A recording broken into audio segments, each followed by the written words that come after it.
그러면서 콜을 하는 거예요. 깃발을 드는 거예요. 그렇게 되면 사람들이 모여서 그 안에서 뭔가를 같이 이루고, 그러고 나서 근데 그 조건이 21세기에 와서 이루어지는 거예요. 20세기까지는 불가했어요. 정치의 벽이 너무 높아가지고 시민들은 그냥 무시했잖아요. 그렇게 했는데 이제 21세기에 수구민주주의, 참여민주주의, 이렇게 직접민주주의 이런 개념들이 이제 점점 파급되고 있습니다. 그래서 이번에 이제 개헌을 하더라도 우리 시민들의 역할을 무시할 수 없을 거예요. 그래서 네, 그렇습니다. 국회 개헌 특위만 하는 것이 아니라 거기에 시민들을 바깥에서 여러 곳에서 시민들이 같이 아마 공조하게 될 거예요. 그리고 정치권에서 우리 시민들에게 공간을 줘야 할 거예요. 자, 여러분 그런 겁니다. 그래서 아렌트가 이제 21세기적인 사상가다라는 얘기. 아우구스티누스 이거는 아까 이제 우리가 현재 제가 설명하면서 과거와 그 현재는 금방 찰나적으로 지나가요. 그런데 현재를 붙잡는 방법이 바로 사유하는 것이다. 이게 이제 아우구스티누스의 얘기인데 이것은 책에 있는 것으로 넘어갈게요. 자, 칸트 제3비판서 얘기했죠? 바로 이 센스 커뮤니스트도 얘기했습니다. 자, 넘어갑니다. 니체 신은 죽었다도 얘기했어요. 자, 여러분 이거 이제 그런데 여기서 초인 개념을 한번 설명할게요. 초인은 뭐냐? 여러분 우리가 아까 인간 다수성을 설명하면서 그리고 인간 다수체를 설명하면서 우리는 다수체를 혼자는 못 만들죠. 여러 명이 같이 모여서 다수들이 있어야지 만들어지는데, 다시 말해서 인간 다수체는 폴리스예요. 그렇죠? 이제는 확실해졌죠. 그 폴리스는 아렌트는 또 다른 말로 월드라 그래요. 세계라고 불러요. 또 다른 말로는 인간 관계망이라고도 얘기를 해요. 네, 그래서 다양한 이게 변주가 있어요. 변주가 있는데 아무튼간에 이제 그 초인은 뭐냐? 이 초인은 어떤 사람이죠? 니체에 있어서 초인은 개별성이 엄청난 사람이고 자기의 주도성이 엄청난 사람이고 자유로운 사람이고 그렇죠. 바로 아테네의 그 시민들이 이 초인과 같은 사람들이에요. 그리스인 조르바는 무엇을 상징하죠? 자유. 그렇죠? 그 다음에 누구에게도 지배받지 않는 자유. 이걸 얘기를 합니다. 근데 초인이 그런 사람이잖아요. 완벽하게 자기 자신이면서 아주 진의적인, 어센틱한, 이걸 이제 다른 철학에서는 본래적이라는 표현을 하더라고요. 어센틱한 거. 이 본래적이라는 표현을 하고 하이데거도 이제 다자인이라고 하는 사람이 바로 이런 초인과 같은 그런 양태인데, 말하자면 의식이 깨어있는 사람이 바로 이제 이런 사람인데요. 그 사람들은 소크라테스와 같은 사람이 바로 이 초인입니다. 그래서 아렌트는 이제 관점주의니 초인이니 이런 개념들을 이제 가져옵니다. 그래서 그런 것이 그리고 니체를 굉장히 좋아해요. 네. 자, 후서는 아까 얘기했죠. 이 정신현상학이라는 것인데요. 이때면은 현상학은 여러분이 어렵게 생각하고 무슨 현상에 대해서 분석하는 거다 이렇게 생각하시는 게 아니고요. 현상학이라 하면 의식에서 일어나는 정신의 활동에 대한 설명들 그것을 말합니다. 자, 그 다음에 하이데거, 인간 아까 세균의 존재 말씀드렸어요. 여기서 이제 다자인과 다스만의 구별이 중요합니다. 자, 여러분, 다자인이라고 하면 본래적인 어센틱한 인간이에요. 어센틱한 인간인데 그것은 하이데거는 어센틱한 인간이라기보다도 해요. 어센틱한 있음이라고, being authentically 이런 뜻이에요. 그래서 그건 뭐냐면 다른 사람을 그냥 추종하거나 따르거나 그런 게 아니라 자기의 생각과 자기의 의지와 자기의 의식 이런 것들을 꽉 잡고 있는 사람을 말하는 거예요. 그래서 근데 독불장군이 절대 아니에요. 왜냐하면 여기서 다는 거기라는 뜻이에요. 자인은 뭐냐면 두 가지 합성어인데 DA는 그곳, there라는 말이에요. 그 다음에 자는 뭐냐? 있음이란 뜻이에요. 오케이? 거기에 있음이에요. 자, 그러면 나는 다자인이에요. 여기에 있음이에요. 여러분은 다자인이에요. 거기에 있음이에요. 그러니까 제가 여기서 본래적으로 있으려면 어떻게 되나? 특강을 열심히 잘해야 돼요. 내 본래적인, 나의 오늘의 역할, 나의 오늘의 정의는 특강 연산이기 때문에. 무슨 말인지 아시겠습니까? 여러분들은 거기 계시려면 그 자리에서 내 특강에 대해서 열심히 뭔가 이제 지식을 습득하고 나의 지식의 호라이즌, 이 지평을 넓히고 이런 일들에 해서 참여하는 거죠. 네, 그래서 이런 것들이 오센티카니즘이에요. 근데 예를 들어서 여긴 그런 사람은 없습니다만은 자고 있다면 그건 아니에요. 전 말도 꺼내기 싫긴 하지만 전 윤석열 대통령이 재판장에서 자고 있는 거 비본래적이죠. 이런 거예요. 여러분 어떻게 이해하시는지 아시겠죠? 이 뜻을? 네, 바로 그런 겁니다. 그런데 다스마는요, 거기에 있음이란 것이 거기에 충실하지가 않아요. 거기에 발을 디디고 있지를 않아요. 부유하는 거예요. 그러니까 소위 말하는 대중이에요. 아시겠죠? 그리고 소위 말하는 이제 민주주의라고 봤을 때 시민들이 참여하지 않는 참여하지 않는 그런 이제 일반 사람들을 대중이라고 하고요. 우리는 이제 참여하는 사람들은 시민이라고 해야 돼요. 그래서 우리 21세기에 이 대중사회라고 하는 말 있잖아요. 이것은 없어져야 되는 말이라는 생각이 듭니다, 여러분. 그래서 제 말은 바로 이제 다자인, 거기에 발을 딱 두 발로 디디고 서서 있는 거예요. 내가 있음을 보여야 돼. 그쵸? 존재하는 한 그것은 나를 무시하면 안 돼. 날 밟고 가면 안 돼. 무슨 말인지 아시겠죠? 네, 그게 바로 다자인에 있는 방식이에요. 아렌트는 이게 바로 시민이 우리 자신이라고 생각하는 거죠. 자, 그러면 인간 실존. 예, 야스퍼스가 이제 아렌트의 마지막 선생님인데요. 이 야스퍼스는 독일인이에요. 근데 아내가 유태인이었어요. 그리고 두 사람 사이에는 아이가 없었어요. 그래서 아렌트를 자기 딸처럼, 그리고 아렌트는 아버지를 13살 때 여였어요. 그래가지고 이 야스퍼스가 아버지의 그 상을 가지고 아렌트에게 있어서는 그런 사람이면서 동시에 아렌트의 선생님이기도 했죠. 그 얘기 하나를 더 해야겠죠. 그래서 이제 야스퍼스, 제가 이제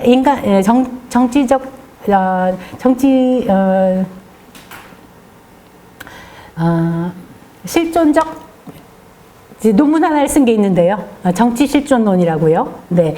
그것에서 이제 자세히 이 아렌트 계보를 이제 설명을 하고 있습니다만, 이 야스퍼스의 생각은 하이데거와 좀 달라요. 하이데거는요, 일테면은 이제 사실은 1927년에 존재와 시간이라고 하는 아주 그냥 그 대작을 썼는데요. 그것이 많은 것을 변화시켰는데, 나치 부역하면서 학문이 꺾였다고 봐야 될 거예요. 그때 이후로는 뭐 그럴듯한 것을 많이 내놓지 못하고 뭐 기술사회니 뭐 하면서 이제 외곽으로 이렇게 돌았어요. 그런데 그래서 요것이 이제 말하자면 가장 그 하이데거의 핵심 학문적인 기여라고 볼 수 있는데, 그런데 독일 실존주의는 이제 이 하이데거만 해도 죽음을 향해 가는 현 존재의 유의미성. 그러니까 지금 여기에서의 나의 존재의 의미, 죽음을 향해 가서 내가 언젠가 없어질 거니까. 그런 생각을 했다면 아렌트는 죽음을 생각하지 않아요.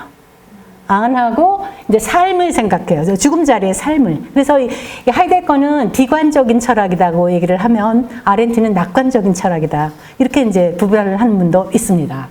자, 그런데 뒤로 갔군요. 네, 야스퍼스가 바로 이제 그 하이데거의 비관론에서 아렌트를 탈출시킨 사람이에요. 그게 뭐냐면, 이 야스퍼스는 이 인간 실존이라는 이그지스턴스라고 하는 그것을 엑시스텐츠라고 하는 독일어인데요. 이것으로 표현을 해요. 하이데거와 변별시키는 건데요. 이 엑시스텐츠는요, 우리가 우리가 그냥 얻을 수 있는 게 아니에요. 사유함을 통해서만 도달할 수 있는 것이에요. 무슨 말이냐면 이 본래성, 진위성 이런 거 있잖아요. 그런 것은 사유를 통해서 검토하지 않으면 얻어질 수 없는 것이라고 생각해요. 그래서 일반적으로 우리 인간은 가능성의 엑시스텐츠다 이렇게 표현을 해요. 이게 엑시스텐츠가 될 수 있는 가능성이 우리 자신인 거예요. 그걸 하려면 치열한 사유를 해야 된다는 얘기인데요. 그것은 어떻게 하느냐? 소통으로 한다는 얘기예요. 커뮤니케이션인데 이것은 그러면서 이제 여기서 이 야스퍼스와 이제 하이데거 차이가 이 야스퍼스는 우리 일반적인 현실에서의 이 소통 있잖아요. 이것도 인정을 하는 거예요. 근데 하이데거는 사유 속에서의 소통만을 얘기를 하는 거고요. 그 차이가 아시겠지요? 그래서 이 아렌트의 용어를 현대화시킨 사람으로 볼 수가 있겠죠. 그래서 이제 좀 더 인간 세계와 더 가까워지게 이렇게 만들었는데요. 이 소통에서, 이 소통은 다시 말해서 의사소통이에요. 의사소통인데, 이 애정어린 분투를 하는 것이 우리의 의무라고 얘기를 해요. 이게 무슨 말인가? 자, 여러분, 제가 애정어린 분투를 하고 있어요. 여러분께 저의 지식을 전달하려고 열심히 분투하고 있죠? 그렇게 하면서 여러분의 엑시스텐스를 가능성에서 현실로 바꾸려는 거예요. 그래서 서로가 서로에게 노력을 해야 된다는 거예요. 이거 혼자 되는 게 아니에요. 그래서 이런 경우에 이걸 어떻게 정치에 적응을 하느냐. 의견들이 다르잖아요. 그러면 열심히 다른 사람들에게 자기를 설득하는 거예요. 그렇죠? 그리고 동시에 애정어린 분투를 한다는 것은 열심히 경청해야 돼요. 그리고 거기에 대해서 또 다시 반박하고 뭐하고 하면서 치열하게 논쟁을 해야 된다는 뜻이에요. 이게 고대 아테네 그리스에서 미네에서 일어났던 일이거든요. 그게 바로 우리 수구이장에서 일어나야 된다는 얘기죠. 우리의. 그래서 이를테면 신고리 5호기, 6호기 그 탈원전 문제 가지고 우리가 공론화위원회를 했는데 찬반 양론 있는 사람들 거기 찬반 탈원전, 친원전 이거 굉장히 갈려 있었잖아요. 그렇죠? 서로 치열하게 논박을 했잖아요. 바로 이게 애정어린 분투예요. 왜냐하면 우리가 합의점 뭔가 모르지만 공통적으로 이해할 수 있는 그런 수준에 도달하기 위해서. 무슨 말인지 아시겠죠? 민주주의는 이렇게 하는 거예요. 21세기 민주주의는 이렇게 해야 된다는 거예요. 자, 그래서 이게 이제 아렌트 그 얘기였는데, 자, 이제 한국민주주의로 넘어가도록 할게요. 자, 이 한국민주주의 패러다임은 이제 4개로 제가 요약을 했는데, 시간이 많이 갔으므로 이제 우리는 이 맥락은 좀 잘 아는 거라서 빨리빨리 넘어갈 수 있을 것 같아요. 자, 첫 번째는 코리안 디모크라시 패러다임 1이에요. 1.0. 이 KDP는 코리안 디모크라시 패러다임이에요. 이거 2.0 이렇게 해서 4.19, 5.18, 60, 2016, 17까지 이렇게 했는데 4.19 혁명의 그 KDP 1.0의 그 핵심은 뭐냐? 유사 군주제의 퇴출이에요. 이해되셔요? 딱 오죠? 국부 아버지 승만, 군주, 현대판 군주. 퇴출한 것이에요. 그러니까 군주제를 포기하고 공화제로 넘어가는 그것이 바로 이제 KDP 1.0예요. 두 번째는 이제 5.18 민중항쟁이야. 이것은 먼저 주권 재민의 천명. 주권은 우리들에게 있다. 그것의 천명이야. 국가가 우리를 이렇게 함부로 할 수 없다. 아시겠죠? 그것입니다. 세 번째는 60 항쟁인데 이것은 형식적 민주주의의 수립이에요. 제도적으로 민주주의 제도를 확립하는 그런 기점이 돼서 87 체제가 나온 거죠. 그것은 형식적으로는 굉장히 민주적인 그런 제도를 마련한 거예요. 그런데 실질적으로는 안 그렇죠. 우리가 그거 안 그런 것이 뭐냐? 제왕적 대통령이란 말이 끊이질 않았어요. 그렇죠. 그것으로 이제 그래서 실질적으로는 거리가 있었지만 형식적으로는 이게 민주주의 체제를 완벽히 이룩한 것이다. 이렇게 볼 수 있어요. 네 번째는 이제 2016, 17이라고 생각을 하는데요. 이것은 실질적인 공화제, 민주공화국 이것이 우리가 성취한 것이다. 이렇게 봅니다. 그래서 저는 이 패러다임 4.0을 KDP 4.0을 국민정치의 탄생이라고 생각을 해요. 그래서 이 민주화 운동을 거쳐서 패러다임 3개를 거쳐가지고 네 번째 패러다임이 왔는데 이 패러다임의 국민정치라는 것은 시빅이에요. 이 영어 단어에 주목하셔야 돼요. 시빅은 시빌하고 달라요. 이 시빅은 윤리성, 공공성이 가미된 개념이 시빅이에요. 그래서 이것은 뭐냐면 사적인 이익을 초월할 수 있는 능력. 이것을 말합니다. 자, 제가 보면은 이제 촛불, 16, 17 촛불 혁명의 그때 모토가 뭐였어요, 여러분? 이게 나라냐? 그렇게 얘기를 했어요. 이게 나라냐는 내 이익이 아니라 전체 공동체의 문제였어요. 네. 그러니까 퍼블릭한 이슈였단 말이죠. 그것으로 넘어간 거예요. 그래서 이제 어쨌든 그것에 이제 시민들이 이제 그것이 상당히 전체 저변으로 확대를 했는데 그것을 이제 설명하려면 그리고 나서 이 국민적 참여가 바로 그래요. 이거 있고 이 시민적 권능감 뭐냐면 내가 광장에 나가도 나를 어떻게 하지 않을 거야라는 그런 확신 같은 것. 이것이 이제 그 패러다임을 거치면서 우리가 87체제가 87년이었으니까요. 지금 40년 가까이 이렇게 오면서 그 시민적 권능감이 굉장히 늘어난 겁니다. 이게 이제 굉장히 우리 안착했어요. 우리 속에. 그래서 누가 나를 함부로 해? 내가 이 나라의 주인인데. 공화정의 그 주민의식, 주권의식. 이것이 우린 모두가 안착됐는데, 물론 거기에 안착하지 못한 분들이 많이 있어요. 그러나 예전에 비하면 우리는 많이 이제 했다. 그래서 이제 그것을 이제 시민적 권능감의 굉장한 그런 안착과 이것의 이제 내재화 이렇게 볼 수 있고 두 번째가 이제 양태예요. 이제 국민적인 참여를 하는 거죠. 적어도 시민들하고 모였을 때는 내 얘기하는 게 아니라 우리 전체의 얘기를 하는 것이고 예를 들어서 어떤 사람이 이제 무슨 차지 체류탄 말고 물대포 같은데 막 올라가잖아요. 그러면 내려와 이런 거예요. 이게 바로 이제 국민의식인 거예요. 네. 그리고 누구 치려고 그러면 폭력하지 말라. 그래서 패러다임 4.0에 오면은 평화적 비폭력. 이것이 이제 생기게 되는 거예요. 자, 그래서 이렇게 봅니다. 이게 정리된 표입니다. 여러분 다 알 수 있으시겠죠? 넘어가요. 네. 자, 그 다음에, 그러면 이런 국민 정치가 어떻게 도무지 이 어디서 발원한 것인가? 저는 이게 W세대의 즐거운 광장 경험이라고 생각해요. 이게 뭐냐면, 2002년 이게 월드컵인데요. 우리의 민주화 운동은 2002년과 이제 이렇게 2002년 전, 2002년 후 이렇게 나뉜다고 봐요.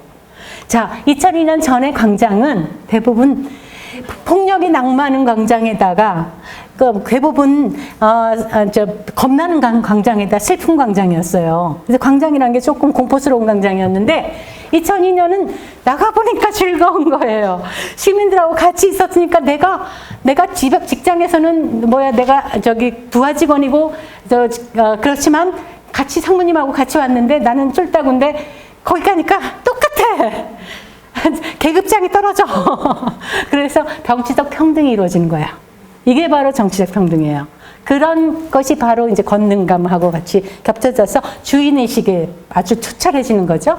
그것을 월드컵 게임을 통해서 느낀 거예요. 그리고 남녀노소도 상관이 없었어요. 그렇잖아요. 하나의 목표가 있었어요. 그게 세계 사랑이에요. 대한민국은 이제 민주공화국이고요. 이것은 내가 지켜야 될 나라야. 그리고 우리는 이제 4강 진출까지 갔지만 우리는 타이틀 따야 됐어요. 이런 목표가 있었던 거죠. 하나로 똘똘 뭉쳐서 너와 내가 구별이 안 되는 그런 것. 이게 바로 이제 즐거운 광장이었는데요. 이 광장이 어떻게 됐어요? 참 재밌어요. 이 광장이 점점 공공 이슈로 이제 넘어가요. 자, 2002년도에 공교롭게도 효순미선 사건이 같은 6월 달에 이루어진 거 여러분 아세요? 그걸 6월 달이었어요. 그래서 이제 추모대가 있었단 말이에요. 근데 거기에 사람이 별로 없었어요. 근데 이제 11월 달, 12월 달에 이제 재판을 받았는데 무죄로 이제 하니까 부시 대통령 사과하라고 우리가 데모했잖아요. 그렇게 시작되는 거예요. 그래서 촛불 추모제라고 해서 시작된 게 촛불의 시작이에요. 그럼 이 촛불의 시작이 뭐냐면 월드컵에서 6월 달에 월드컵에서 이제 우리가 즐거웠단 말이에요. 근데 사실 저도 그랬어요. 공황 상태가 오더라고요. 한 달 동안 너무 즐거웠는데 끝나고 나니까 이거 뭐야 너무 허무함 이런 거 뭐가 핀 것 같아 이랬는데 그렇게 해가지고요. 2002년도에 대선이 있었잖아요, 여러분. 만일에 월드컵이 없었다면 노사모가 있었을까요? 아마 노사모가 그렇게 움직이지 않았을 거라고 생각해요. 그리고 효선 미순 사건도 그러니까 공공적인 장소에서 뭔가 공동의 목표를 가지고 뭘 하려는 느낌 이런 것들이 이제 있는데 그게 바로 촛불이 용어도 계속 변했어요. 2002년에는 추모제, 이게 이제 2004년에는 무슨 집회? 탄핵 반대 집회. 그쵸? 그렇게 또 모여서 촛불을 들었죠? 그 다음에 2008년도는 촛불 문화제. 여러분, 촛불 소녀 기억나세요? 촛불 소녀. 그게 이제 있고요. 그런 거. 이렇게 해서, 그리고 이제, 2016, 17에는 촛불 항제. 이렇게 됩니다. 그런데 이 이슈들이 이렇게 변했는데 무슨 말이냐면, 광장은 똑같은 광장이에요. 그 광장의 성격들이 이슈에 따라서 바뀐다는 거예요. 그런데 이게 어떤 방향으로 가느냐? 우리 전체 공동체를 위한 방향으로 이렇게 가는 거죠. 이해하셨죠? 이제 자, 이렇게 변했다는 거죠. 그래서 그 이제 월드컵은 놀이잖아요. 근데 그 월드컵의 스포츠 놀이가 정치 놀이로 바뀌는 거야. 이제 탄핵 반대 추모 이렇게 하면 정치 효순미선 노무현 탄핵 미국산 쇠고기 수입 반대. 그 다음에 이게 나라냐? 박근혜 탄핵, 새로운 공화국, 새로운 나라 이런 거. 그리고 나서 2024, 25년. 그런데 그 방법에서 실현되는 방식이 다 다르죠. 자, 그래서 여기서 이제 말씀을 드려요. 아렌트가 한 말 중에 이런 말이 있어요. 아주 유명한 말인데, 지구상에 새로운 것은 아무것도 없다. 새로운 것이 있다면 우리 이 세계를 경신하는 새로운 세대가 출현하는 것이다. 그들이 새로운 것을 갖고 온다는 거죠. 무슨 말인지 이해하셨죠? 그게 바로 설명되는 거예요. 이렇게 해서 이 키세스 스위대의 야광봉이죠? 야광봉 이런 거, 응원봉. 네네. 네, 응원봉. 그게 바로 새로운 세대의 이야기, 새로운 세대의 정치 행동 방식인 거예요. 새로운 세대는 새로운 행동 역량을 가지고 이제 이런 우리 기성의 세계로 참여하는 거예요. 자, 그래서 누군가가 참여하지 않는다면 이 세계는 낡아지는 거예요. 우리가 참여해서 새로운 것을 자꾸 더해줄 때 이 세계는 새로워지는 겁니다. 여러분 아시죠? 이해가 되시죠? 그래서 내가 좋은 아이디어가 있어요. 그냥 있으면 그것은 아무것도 아닙니다. 그러나 그 아이디어를 가지고 깃발을 들어요. 그래서 작은 일을 하는 것, 이게 바로 우리가 인간임을 증명하는 것, 우리가 존엄한 사람임을 증명하는 것, 인간답게 사는 것, 이런 것입니다.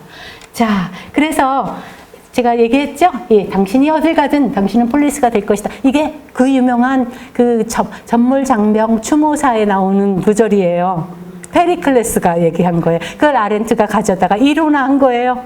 네. 그리고 이제 제가 더한 것은 아렌티안 폴리스. 이러한 폴리스, 지금 제가 설명했던 이런 폴리스. 응원광장, 촛불 추모제, 시위, 우리 이 세미나 광장, 이런 것들, 이것이 모두 다 아렌티안 폴리스다. 이렇게 말할 수 있다는 거죠. 자, 이겁니다. 그래서, 그런데 이 아렌티안 폴리스를 하면서 제가 민주주의 최후의 보루는 깨어있는 시민의 조직된 힘입니다. 누구? 예스. 노무현 태제라고 제가 명명했어요. 이 노무현 태제가 정확히 이 얘기예요. 안 그렇습니까? 네, 제가 한 말이잖아요. 그래서 시민들이 폴리스를 만들어서 뭔가 이제 국가를 상대로 아니면 지자체를 누구를 또 불의한 사람들을 상대로 이렇게 조직된 힘을 깨어있는 시민들이 조직된 힘을 이제 보여줄 때 민주주의가 수호되는 것이다. 이런 이야기예요. 그래서 제가 이걸 노무현 태제라고 말을 했고요. 이게 정확히 맞아요. 네, 그래서 외국에만 훌륭한 정치 철학자가 있는 게 아니에요. 그리고 정치 철학을 공부한 사람만 이렇게 말할 수 있는 게 아니에요. 노무현의 그 통찰, 민주주의 통찰, 이것은 정치 철학이에요. 자, 그래서 인간 다수체 이거 설명했어요. 자, 그래서 이제 아렌트의 그 인간 다수체에서 마지막 이 정치적으로 비연루된 타자에는 어떤 사람들이 속하느냐? 우선 시민권이 없는 아이들, 맞죠? 걔들은 정치적 발언권이 없는 거잖아요. 아직까지 보호 대상이잖아. 자, 감옥에 수감된 사람들, 병원에 누워있는 사람들, 그 다음에 어디에요? 쪽방촌에 있는 할머니들. 그런 분들은 스스로 깃발들 능력이 없어요. 아시죠? 그러니까 누군가가 그 깃발을 들어줘야 해요. 그러니까 우리 깃발 들 수 있는 사람들이 이분들을 이 내부 공룡역 속으로 초대를 해서 이 사람들에 대한 생각을 정책에 반영하고 이런 식으로 해야 돼요. 그리고 이제 한강 같은 작가는 5.18의 죽은 자가 2024년에 산자들을 구했다. 이렇게 해서 죽은 자들을 소환한 거잖아요. 그게 바로 아렌트는 사회정의를 말하지 않지만 그 생각에는 이 사회정의의 실현 요청이 들어있다. 이렇게 말할 수 있죠. 이 정치적으로 비연루된 사람들을 떠올린다면 이를테면 사회정의가 조금 더 나아질 거예요. 그렇죠? 네, 그런 방식이 된다는 거죠. 그런데 이 HP4라는 게 이제 사유함의 내부 공룡역이잖아요. 여기에 초대를 하는 거잖아요. 거기에 아렌티안 초대될 가능성이 있는데 5.18에 어디죠? 그 묘지 우리 민주화 묘지, 망월동 묘지 거기에 묻혀 있는 분들이 초대되잖아요. 그러면 이 아르키메데스 점으로 초대된다고 제가 설명을 했는데 이건 뭐냐면 여러분 이제 천체 물리학자 아르키메데스가 있어요. 이 아르키메데스 이제 여러분이 아마 이름을 치면은 이 지구 바깥에서 이렇게 지렛대로 지구를 들어올리고 하는 그런 지구 바깥에서 이렇게 하는 그 이제 이미지가 나와요. 그게 뭐냐면 아르키메데스가 BC 3세기 정도의 사람인데요. 이 사람이 지구 전체를 보려면 그 바깥에 나가서 한 점에서 보면은 다 본다 이런 이야기예요. 그것인데 그러니까 이제 근데 이것을 저는 이제 이론화한 거예요. 제가 아렌트적으로 이제 해석해서 이론화했는데 어떻게 되냐면 우리 이 공동체 오늘 이 학습 공동체 이 공동체 오늘의 특강이 하나의 아렌티안 아르키메데스 점이 될 수 있다는 거예요. 이게 이제 녹화되고 공유되고 이렇게 됐다면 이제 여러분들은 우리 오늘 여기서 소통된 이런 아렌트적인 사유 방식 이것을 관점으로 다른 것을 해석할 수 있는 능력이 생기는 거예요. 하나의 관점이 생기는 거죠. 그렇다면은 이것은 하나의 작은 아르키메데스 점이 되는 거 아닌가라는 얘기죠. 그런데 우리는 이 세상에 사람의 숫자가 많은 것처럼 그 공동체들도 이 폴리스라는 게 여기만 있는 게 아니잖아요. 그렇죠? 사람들 만나는 곳이 다 폴리스라면 그 다양한 아르키메데스 점들이 있을 거예요. 그런 점들을 우리가 어떤 사유를 할 때 우리 머릿속에 많이 여기 초대를 한다면 우리의 사유가 훨씬 객관화되고 타당성을 얻을 것이고 그렇죠. 그리고 공동체 전체의 이익에 가까워질 거예요. 그렇지 않겠습니까? 그런 방식으로. 그래서 사유는 이를테면, 정치적으로 유의미하다. 어때요? 맞죠? 네, 그렇습니다. 이렇게. 자, 그래서 이 얘기는 5.18, 제가 말했죠. 아렌티안 아르키메데스 점으로 소환된 5.18이다. 근데 이렇게 된 거예요. 그래서, 근데 이게 언제? 2024년도 12월 3일 날 우리 MG 경험군들은 머릿속에 이게 떠오르지 않았을까요? 거기 그 사령관들, 지휘관들 머릿속에 5월 광주가 그 특공대가 전두환이 겹쳐 보이지 않았을까요? 네, 바로 그런 거예요. 그래서 그때 아르키메데스 점으로 소환되었다. 이렇게 이제 말할 수 있을 것 같아요.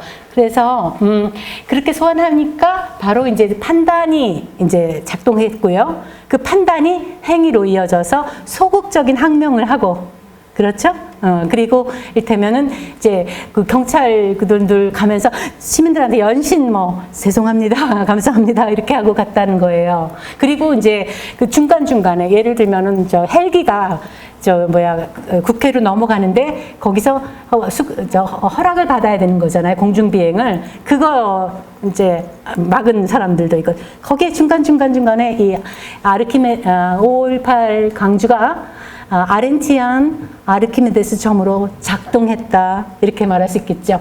그래서 자, 이제 나오며 사유의 정치적 유의미성 여러분 동의하시죠? 자, 그렇습니다. 사유함은 말이죠. 눈으로 볼 수 없는 것들을 다루죠. 이 머릿속에서 혼자 생각하는 거니까. 근데 부재하는 것들을 재현시키죠. 그렇죠? 그리고 이제 그렇지만 재현하는 과정에서 의지가 작동해서 내가 원하는 게 있어요. 그런데 문제는 다른 사람들이 원하는 것도 내가 거기에 같이 소환을 해요. 그러니까 내가 원하는 걸 주장만 할 수는 없어요. 그렇죠? 그러면서 그렇게 하면서 판단을 이제 작동하게 되는데 양심에 따라서 판단하는 동안에 내 것이 사실은 다른 사람들하고 비교해서 객관적으로 더 나을 수도 있는가라는 그런 양심의 그런 기준을 삼아서 얘기를 하는 거죠. 무조건 내 걸 주장하는 게 아니죠. 그런 방식이 돼서 이제 이 양심과 의식이 서로 이제 연계되는 그런 것이 사유합니다. 이런 이야기예요. 그런데 이건 이제 아렌트의 말인데요. 보세요. 지금 이제 12.3 계엄, 비상계엄 같은 경우에 말이에요.